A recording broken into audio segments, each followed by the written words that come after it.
সে এসে অন্যদের দায় দায়িত্ব দিচ্ছে এবং আমরা এখন এই সিদ্ধান্ত নিয়েছি গণমাধ্যম বাংলাদেশের সকল গণমাধ্যম জয় চৌধুরীকে বয়কট করলো।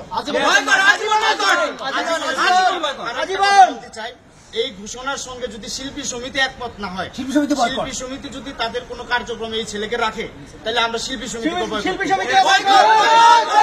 কথা বলি। যদি জয় চৌধুরীকে নিয়ে কোনো ডিরেক্টর, কোনো প্রডিউসার, কোনো সিনেমা বানান, সেটার প্রচার পাবেন না, এটা আমরা ঘোষণা দিয়ে দেব।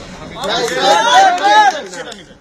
আর আমরা এখন বলছি, যেহেতু চলচ্চিত্রের এতগুলো লোক এখানে ছিলেন, কেউ জয় চৌধুরীকে থামাতে পারলেন না, তার মানে চলচ্চিত্রের দায় সবার। অবশ্যই প্রত্যেক বছর 23 এপ্রিল থেকে চলচ্চিত্রের কালো দিবসই পালন আমরা এটা প্রত্যেক বছর পালিত করব। কি করব? আমরা ওই দিন সিনেমার মুক্তির দিন থাকলেও আমরা সিনেমার কোনো নিউজ ইউজ করবো না, এবং এটা আমরা সবাই মনে রাখবো।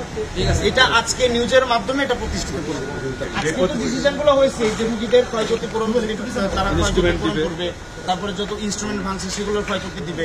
শিবাসানু ভাই, তারপর হচ্ছে অন্য যারা সুশান্ত, এদের ব্যাপারে 1 মাস বহিষ্কার ব্যবস্থা নেবে। জামান, আমরা ভেবেছিলাম যে তিনি শিল্পী সমিতির সদস্য, কিন্তু আমরা জানলাম না, তার চাকরিচ্যুতের কথা বলা হয়েছিল। বাট আমরা এতটা অমানবিক করতে চাই না, আমরা তার চাকরিচ্যুত করতে চাই না। তাকেও 1 মাসের জন্য অফিসে আসতে নিষেধ করা হবে বা কিছু করা হবে, ওইটা তো ওরা থাকবে। শিল্পী সমিতির সঙ্গে আমাদের কোনো বিরোধ নাই। শিল্পী সমিতি ডিসিশন না মানে এই ডিসিশন জয় চৌধুরীকে যদি তারা কোনো কাজে রাখে, আমরা শিল্পী সমিতি